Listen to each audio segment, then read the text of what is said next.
Let's see if we can have a little fun with them. Is this your idea of fun, Mav? Greetings. Watch the birdie. Jeez, I cracked myself up. That's my chair. It's my chair. It's not a fart. Bullshit. Okay, well, we're back again for another Retro Roundtable. Yes, we are. And Raz, do you know what I'm feeling right now? I think I do. What am I feeling? You're feeling the need for speed. Oh, baby. Woo! That's right. We are doing our roundtable on the classic film 1986, Top Gun. Yep, led by Tom Cruise. Supported with Val Kilmer. Yes, Val Kilmer. Who else? Kathy. No, is it Kathy? No, it's not. That's Kelly McGillis. Kelly McGillis. Sorry, Kelly.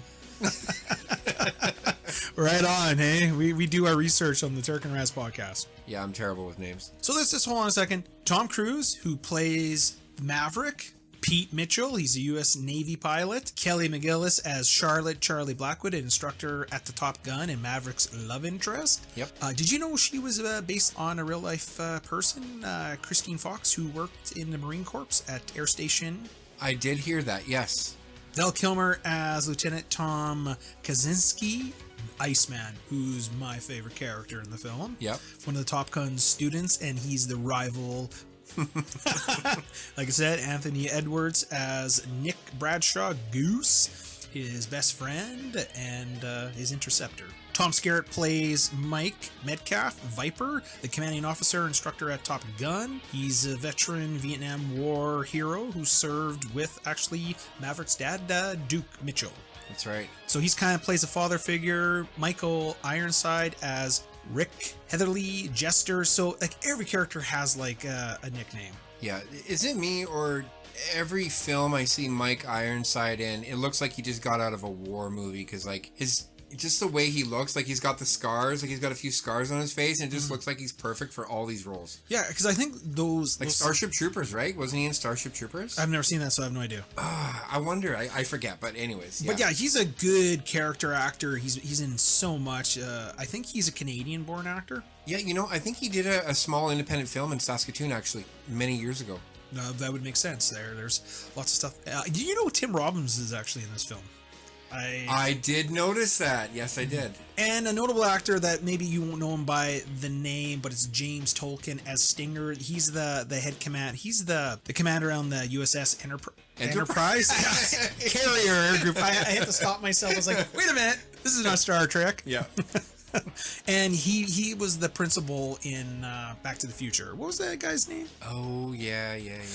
He is great at playing kind of like very stern, ball buster, either a person of authority, but there's a hint of that. He knows the character that he's giving shit. There's more out of them because you can see in Top Gun, he's busting his balls and he's pissed at him, but he knows that Maverick he's good. Yeah. And he wants to see him succeed. You know, he's still alive. He's like 90. Holy shit. Keep going there, buddy. Keep going. So I'm just waiting for Back to the Future 4 where he'll be in it. Yeah, right. No, we don't want that, actually. Yeah. We don't want that. You've got a real attitude problem. You're a slacker. I'd like to bust your butt. This film was directed by... Uh-oh. It was directed by Tony Scott, who's the little brother of Ridley Scott, who actually is no longer with us, but he has a filmography of great films. He did The Last Boy Scout, True Romance, Crimson Tide, Enemy of the State. He's directed Beverly Hills Cop 2, Days of Thunder. Awesome show. Yeah, so he's just like his brother. So he knows Tom Cruise well. Yeah. He knows his Tom, and he knows his Cruise. Okay, so, well, the first thing in the mood for this high-energy movie, and then, of course, another song that you'll hear later in the film is it Every Breath You Take, or... Take My Breath Away. Take My Breath Away, sorry.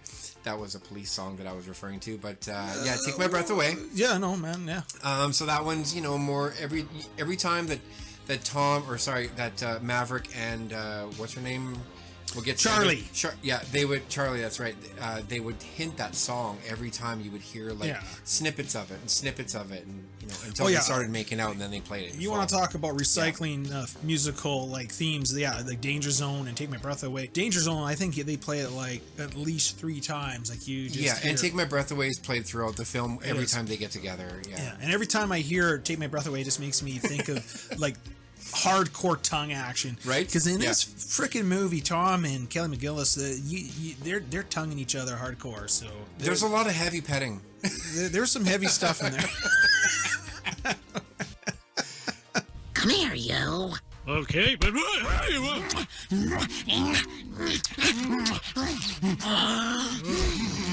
man, it's funny, like being a kid in the 80s. Like I would have been 10 here. Yeah, like it's such a trip down memory lane. Just when I was 10 years old, I wasn't really, well, I guess I'd always kind of been a military brat. Yeah, it's just always nice to take me back to going down to the naval base where I grew up and being able to see all the ships and stuff, and sometimes the odd jet or whatever. But it was a nice trip down memory lane watching this movie again. I bet it would be, and also like someone like yourself can probably give credence to how authentic, because one thing, like, it felt like this movie that they tried to make it as real as possible. Like there's no, and this is kind of like the charm of this movie. It's in 1986, so they're limited in their technology at that time. Yeah, but you can tell, like, really special effects. There's a lot of it's all practical flying, yeah, and I like it. And yes, like watching it, I can only imagine watching the sequel Maverick with the camera and all the technology now to capture. Yeah, GoPros on the jets and stuff. So it's going to give you angles that you've never even seen before. I'm so excited for this movie. But it was still good, and like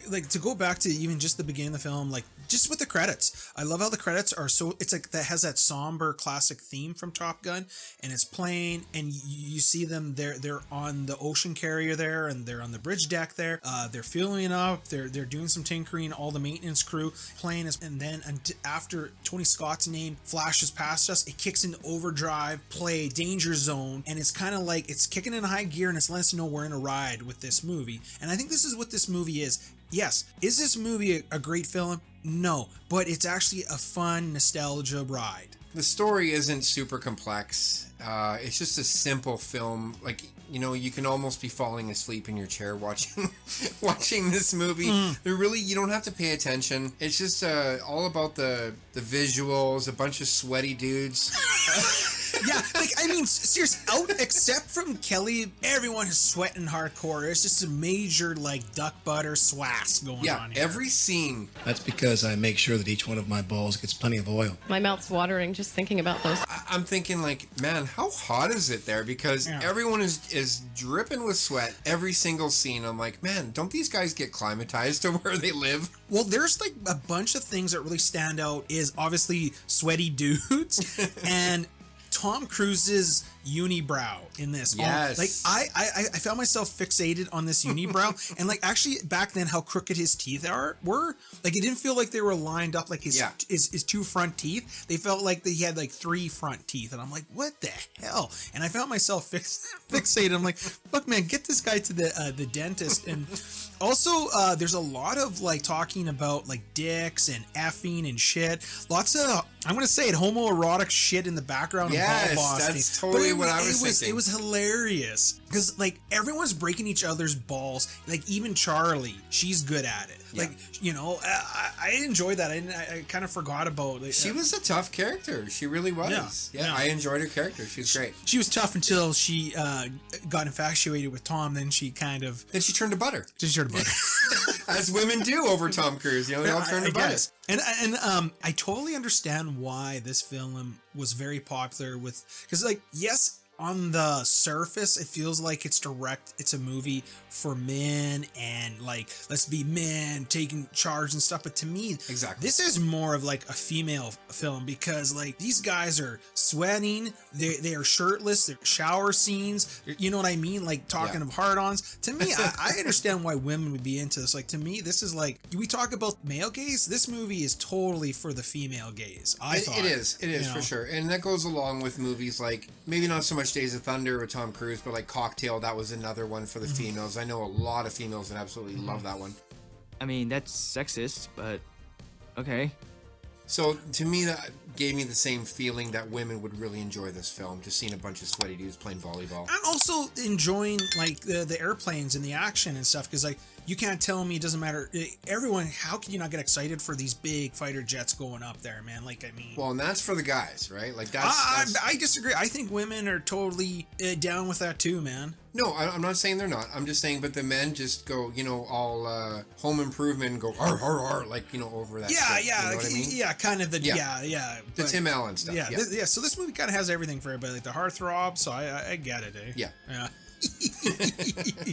Like Maverick, right off the bat, we kind of get introduced. He's this guy that plays to his own rules. He does it his way, and he has great instinct. He does, but he's dangerous. But he's dangerous, and he plays his own rules because he has no problem walking into a female's washroom to get what he wants. That's right.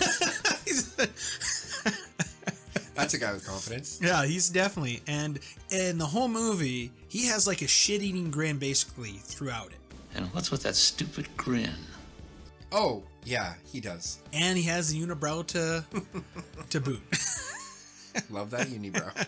But yeah, like you kind of see, right? But the thing is, it's not like he has a problem with authority. It's not like he's like, F the system, it's bullshit. He's more like, because they kind of talk about this in the film with, what is that, Viper, the main trainer at Top Gun. He's talking about, because I think you hear these in other movies that even with like AI intelligence and remote kind of satellites and remote, nothing takes away from that kind of instinct that like a human operator can. And this movie I think kind of shows that with Maverick, where he's a guy that if it needs, he's willing to use his instincts and his feelings on it to do it. This, like, right off the bat in the beginning, the one guy, the top flyer, had a PTSD moment where he had a panic attack. Yeah. And he came and flew over him just to make sure he was safe. So he's willing to put himself at harm's way. Yeah, they were low on fuel, and yeah, he went and he actually did like a quick little touchdown on the deck of the aircraft carrier and decided to change his mind and then take off again, and then everyone's like, Maverick, what are you doing, right? So then he took off again and went to help him out. So that was a heroic moment, and he brought him home safely, and But then he had to do that flyby, and yeah, well, yeah, you had to do the fly by the tower and make the guy spill his coffee all over himself, which I want is a somebody's trope, butt! which is a trope that you'll see happen again in the film. But yeah, and there's lots of busting someone's butt. Yeah. Like, there's lots of that going on. I want somebody's butt, and I want it now. You're like, if this was taken out of context, I don't know what these guys are talking about. I don't know. Try saying that in a gay bar. Yeah. Because of Cougar, the guy had the panic attack, he quit, so that kind of sends things in motion with Iceman and Goose, and they're selected to go to the Top Gun Academy. Oh, you mean Maverick and Goose? Who did I say? Iceman. He was already... Well, my favorite character, I got him on. I know, right? Yeah, it's just, all these names. Oh, shit. This is going to be a good one. Yeah. That's okay. Yeah, and then that's what kind of we get right into things. And right off the bat, Iceman and them, they already have kind of the rivalries there. Yeah, immediately. Yeah. But the thing is, this movie, there's not really a villain per se. What separates it from a lot of other movies, just watching it again this time, typically there would be like a character like Iceman who's doesn't like the main guy and their adversaries, and it usually is their adversaries always. And a guy like Iceman would be proven wrong, and he'd be humiliated and this or that. But it wasn't really like that. You see where Iceman's coming from. Like, like he even says throughout the film, I don't like you. It's not because you're flying. It's your attitude. Yeah. He's basically saying that, are you, because right off the bat when they're talking about Cougar, he's hearing things, and right off the bat he knows he's a cowboy. Yeah. And Iceman's the type of guy you would go by, it's about the team. He thinks Maverick is all about Maverick, which is not true, because actually Maverick, it is. He does care about people deeply. He does. But there's some type of like disconnect between the two's philosophies, which I thought the movie had handled really well. Also, like, when he gets to Top Gun Academy, pretty much, and the Michael Ironside character, he asks Maverick if he thinks he'll get his name on the plaque, and right away Maverick says yes, and with a grin on his face, of course, and automatically, like, you just know that, again, how cocky he is as a person, and he's like, yeah, my name will be on that plaque, like, he's got no bones about it. He believes in himself like 100%, maybe too much, but he's just such a cocky character that you almost don't want to get behind right away. Like, you want to wait as you're watching the film. You do, but you see Viper does get behind, because I think he believes that you have to be arrogant and kind of cocky to do this job. And so you can tell, like, he sees right off the bat that Maverick he's someone special. Yeah, he does for sure. But like, but the me rest as of a them, viewer, when you're watching it, you're like, oh, you know, do you really want to get behind a guy who's like that right away?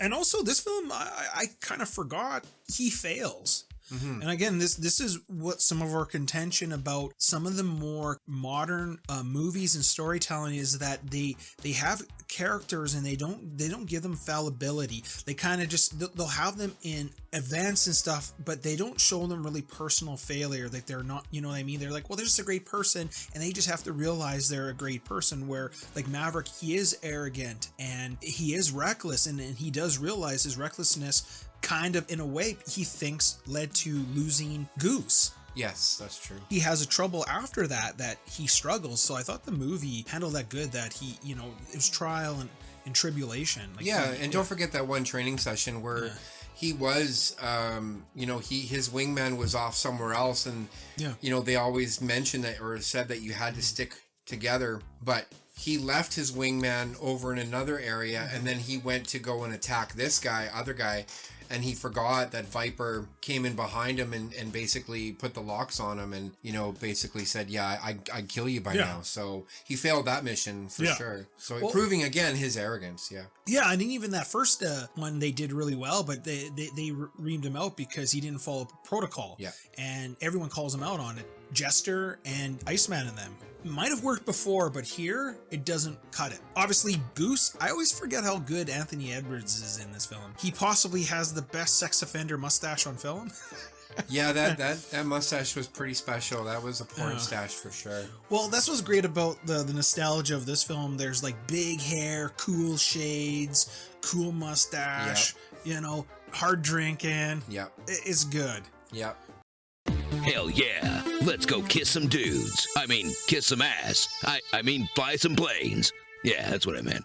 And another notable thing about Goose is his wife, who's played by Meg Ryan. Good old Meg Ryan. What I really noticed about her character, she's definitely, you don't want to tell her like sensitive stuff or any secrets, because like right off the bat, as soon as she gets off the plane, she blurts out Maverick has the hots for the instructor.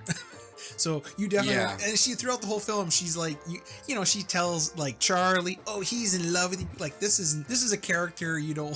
She's an open book. She's an open book, you know. Like, she's sweet in it. Definitely has like laughing. Like, and actually, you know, for the short amount of time that Meg Ryan and Anthony Edwards had in the film, I thought their chemistry was good. Like, you could tell these are two people that care about each other. And it is nice now knowing what the sequel is that they did have the son, because Goose's son. You see the son, he's a little boy. Yeah. So that'll be good, and I think there'll be some good dynamics in the new movie. I thought one of the good things about this film was the aerial simulation combat. I thought was done really well. 1986, man, like that's hard to do. I mean, they've got helicopters and planes out there that are doing all the filming, and like, can you imagine how expensive that was to film those? Like that just would have been crazy. And now they literally can just throw a bunch of cameras on jets now and film it, so they can film it way cheaper. But yeah, for 1986, I thought it was really well done. I thought so too. Yeah. Well, again, like Tom Skerritt, he's another good character actor. You see him in so many things. He plays really like mentor characters really well. He also is good to play authority, and so you see with this character, this is a character that has seen it all, and he also has a history. He has that link between Maverick and his dad. Because it kind of sounds like Maverick didn't know his dad, or I don't know. Yeah, they wouldn't divulge that information because it was, you know, kept in the military and secretive. Yeah, you can tell right off the bat that he knows how special Duke was, and he sees that in Maverick. So right off the bat, but he's also not afraid to be stern with him and to tell him that if you do this again, you're out of here. Speaking of his father, that scene where he goes to visit him, Duke, I believe. And he talks about like, listen, this is classified. I'm going to tell you now about your dad. I feel like that scene didn't really pay off. I was hoping it would be a little more emotional. It was just very quick and bland and just over really fast. And to me, it's like throughout the movie, you say like you don't know what happened to your father, and you finally get the chance to talk to the person who flew with your father. And then he tells you the story, but to me, it was just like, meh, yeah, your father did this. Okay, so that's it. Like it just... to me, I wanted more emotion out of that scene. The scene felt like it was more so of like a story beat progression. It's like we need to get this information out there, so we're just gonna have a quick him stopping by the house like that. But it was like on a Sunday, he just liked that, and he kind of it just felt like it was more like just to give us like plot details, or like but there was nothing to it. There was no substance. There was no emotion to it again, and just usually you could play into that with Maverick's emotion and recklessness if you kind of, you know, gave him more emotion to work with, you know what I mean? By telling him about all the great things his dad did, or, you know, these special things that his dad did or whatever. But like, it was just an empty scene. It was an empty scene, and then they actually put more into the baby oil volleyball game. Yes, they did. Yes, they did. Yeah, boy, were those guys greased up or what? Lots of baby oil posing. Like, I mean, hey, man, you know, the guys are fit. And the thing is, that's also good to see, because you figure, like, people that are in flying these jets would have to be top of physical. In mind and body. Oh, mind absolutely, and body. 100%. Well, mind. Yeah. Well, you have to be, though. Yeah. To kind of focus on a little bit like Charlie. So she's an instructor, and we know in real life she's like, I think 4 or 5 years older than Tom. Okay. So to kind of piggyback what you said, at first she rejects him, but then after they talk about the 4G dive, that first kind of seminar, she gets a little hot on the collar, and then she's so intrigued, he rejects her. Right. And it makes it like, in a way, it's like he's good, because it makes it like he's after her, but in the end, it's her who pursues him. And you see this throughout the whole film, because after this, she's basically everything he does, like she'll follow. And like, keep in mind, she's his instructor. She's like his superior. Yeah. But I do like that sign when she's asked, she'd like to hear about it. He goes, well, you got security clearance. And he kind of just walks away. I like that, because she did the same thing to him. Kind of played him. So I thought it was kind of funny. He played it back. Yeah. And you kind of see that this is a character that usually gets what she wants. Like, he even says it in the film, and she does get Tom. She does get some of that cruise missile.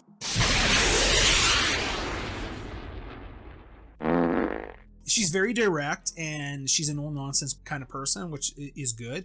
But I really got a sense, probably would be like working there with, like, I felt like her character, there was a loneliness to her. We didn't really get a lot of her background in this film. I think that's one of the things, like, why did she, you know, become an instructor? Why is she there? Like, what motivated her? Yeah, that would have helped to maybe give that some... And then some of the funny things, because Tom Cruise is so short, you see her throughout the movie, at times she appears way taller than him, and at times he's taller than her. So that shows you even back then, movie magic, buddy. Yeah, they really worked at trying to get Tom to be at least the same level as her, because she was, I think I read this, she's 5'10" and he was like 5'7" or something like that, or maybe 5'6", but they really tried to do that.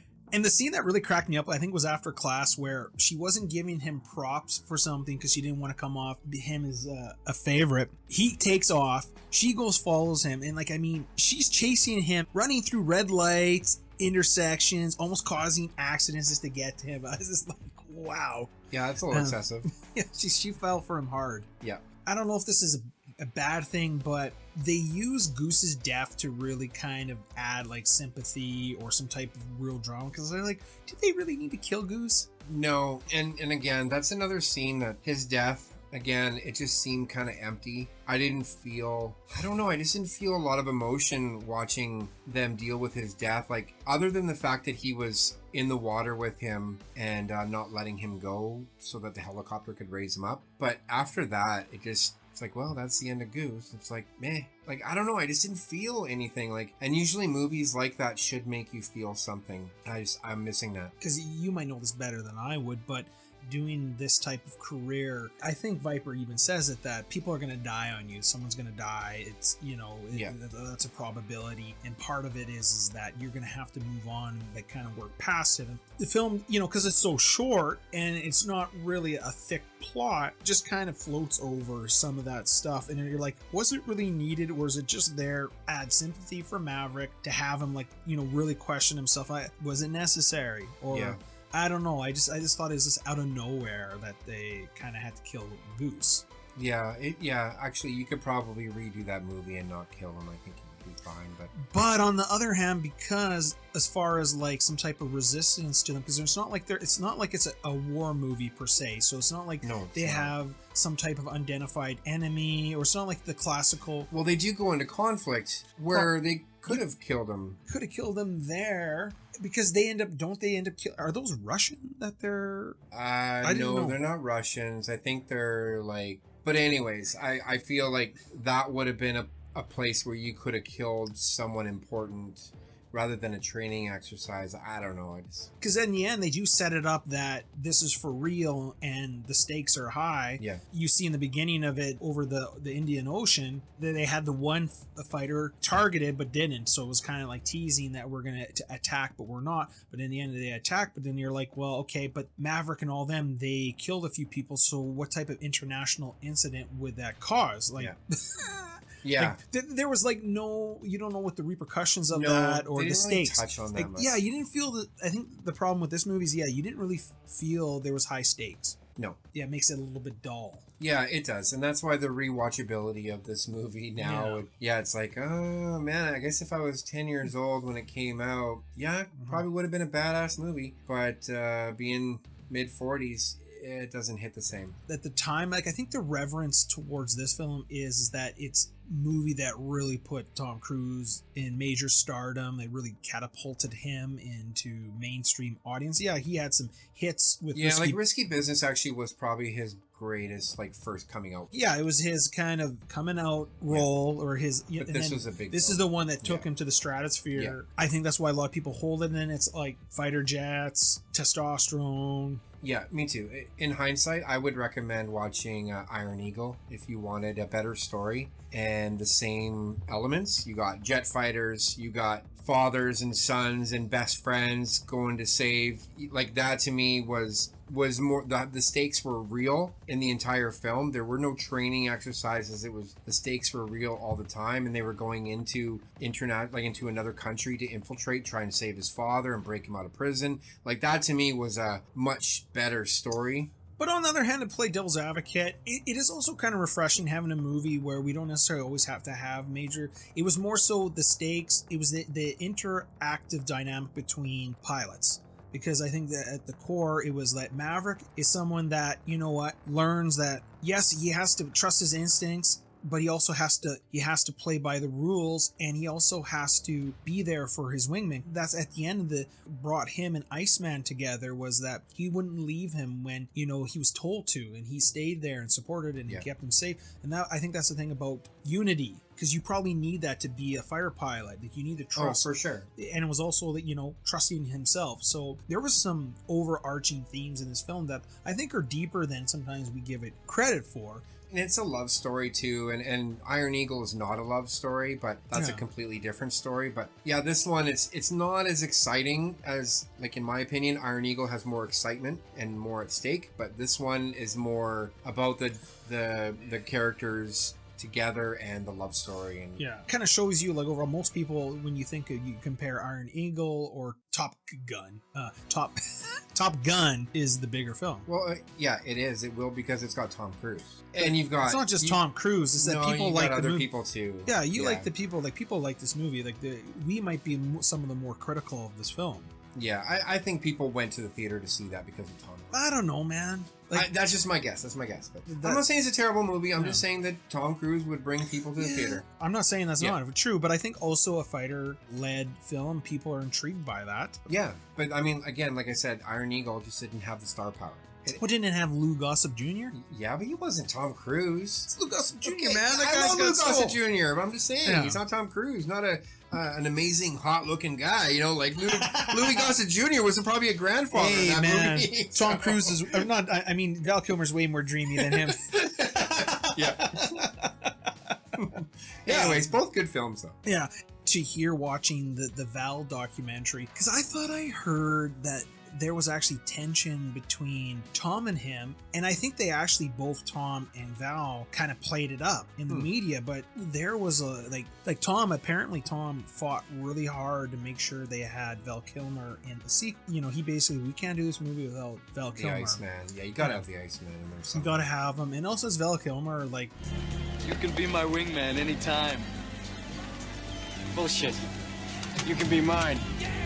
What he went through with his cancer, and He almost died. he almost died. Almost died, yeah. I recommend watching Val, that documentary. I haven't seen it yet, but I will. Really recommend it. I'm not going to say too much about it because I'd like people to come and view it, but it's a very kind of bittersweet, haunting.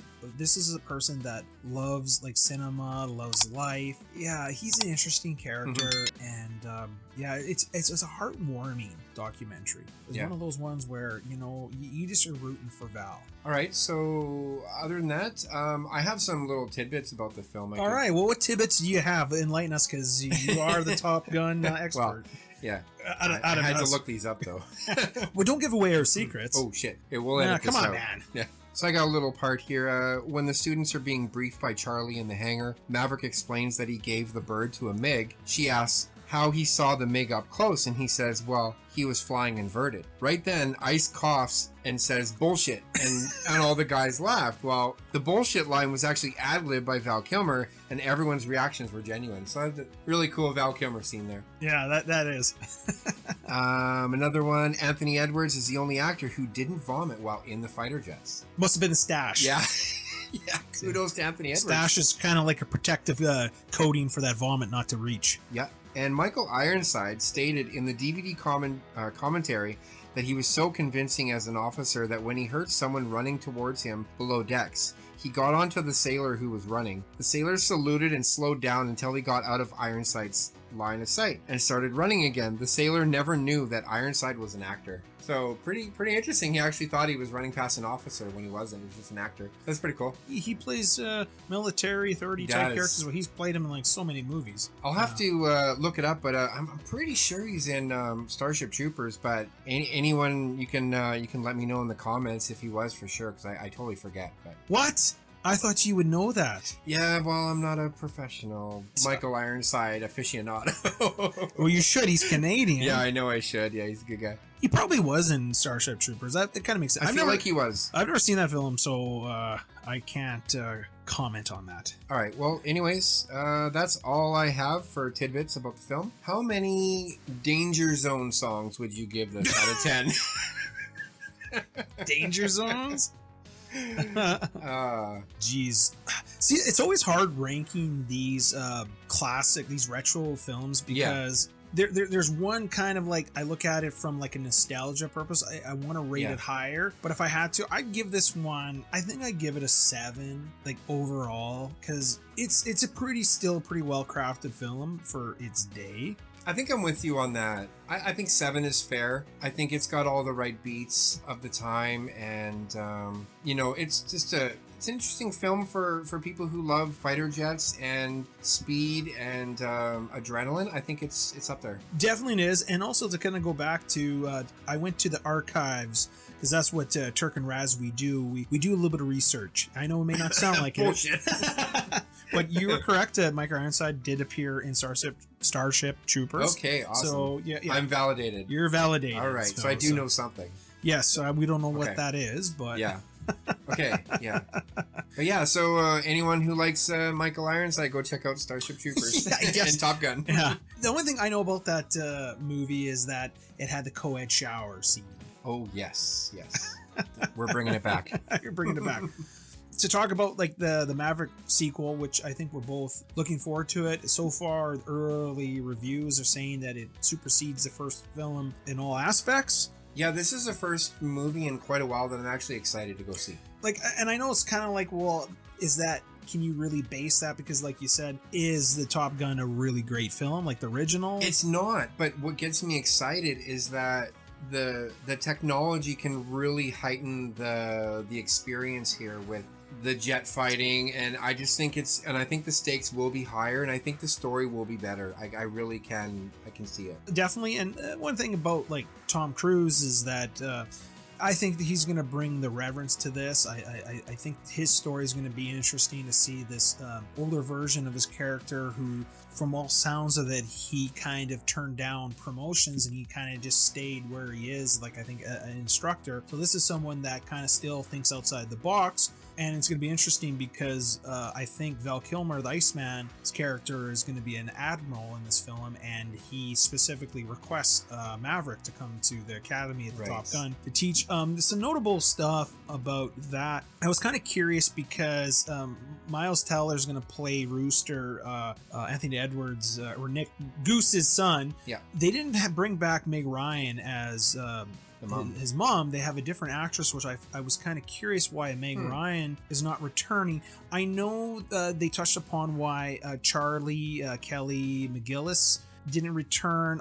I think it was more so that I saw an interview with the writing that they're like, we wanted to do a little bit of touch back, but we didn't want to like interweave everything. And I think that was a good description, because like, we don't necessarily need everybody back for these films. We don't need Charlie back there. Like, why? We're gonna have Iceman. That's true, but I don't know. I think other reasons maybe why they're not bringing her back. I don't know about Meg, but because Meg was not really a key character in the film. No, but McGillis was. Yes, but actually Meg Ryan's character could have been a more key character in this film because of her son. And then being the widow of Goose, to me, makes more sense than actually having Charlie come back, because at this point she's maybe moved on, got married. I suppose, yeah. I see there's more of a utility bringing. Now the mom is back there by another actress that's playing her, so we don't know what the role. But I'm kind of curious because it's Meg Ryan, so why she wouldn't appear in it? Maybe she's busy. Who knows? There's been no explanation. I know they covered on why Kelly is not back. They didn't ask her, and I know in an interview I read that they basically like we want to go back, but we also want to focus on forward. And I like that reasoning, because it's like, do we need every thread? Because that's the problem sometimes. Some of these movies, I want to see some of these classic characters, but it's okay, some of them not, and I just don't think Charlie really would play. That's true, because if he essentially is going to be the trainer, or I guess there might not be enough room for her. We want some different characters, some different obstacles, because like if you look, you're going to have John Hamm as he's going to probably play a character as an admiral who might probably clash with Maverick. Ed Harris is going to be, he always plays authority characters. So Ed Harris? Yeah, Ed Harris is going to appear in it. How old is that guy? Ed Harris? He's probably in his 70s. Wow. Yeah, he's 71. Holy cow. Yeah, so he's always looked, because he's been bald. He's always looked old forever. Yeah, he's like, it's kind of like Patrick Stewart. Even in The Rock, he looked old. Yeah. Well, you ever see, like, was it it's not Field of Dreams, but was it Field of Dreams? No, that's Kevin Costner. I thought he appeared in Field of Dreams.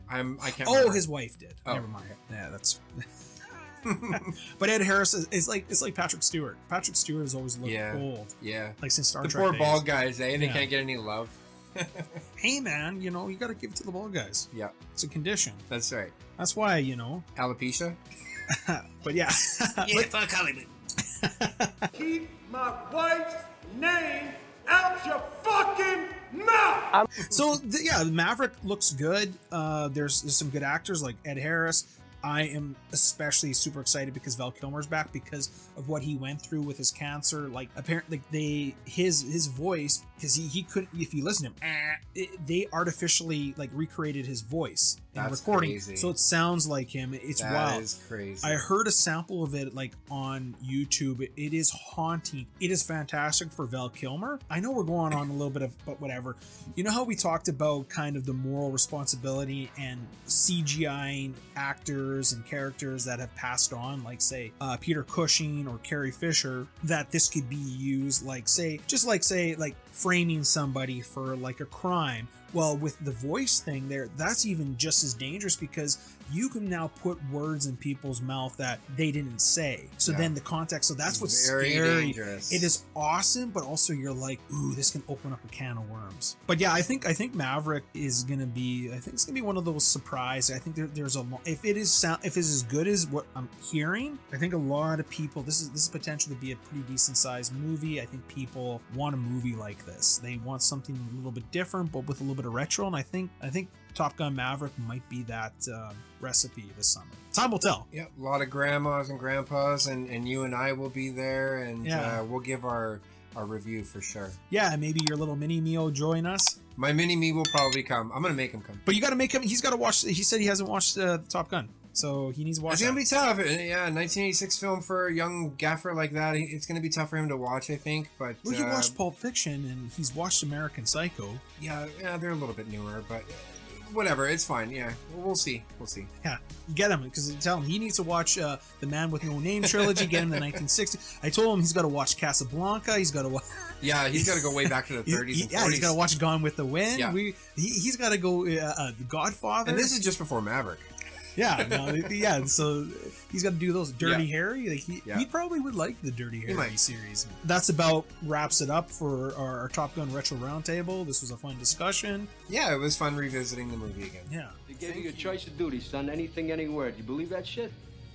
Where do you think you want to go? I thought of being an instructor, sir. Top Gun? Yes, sir. God help us.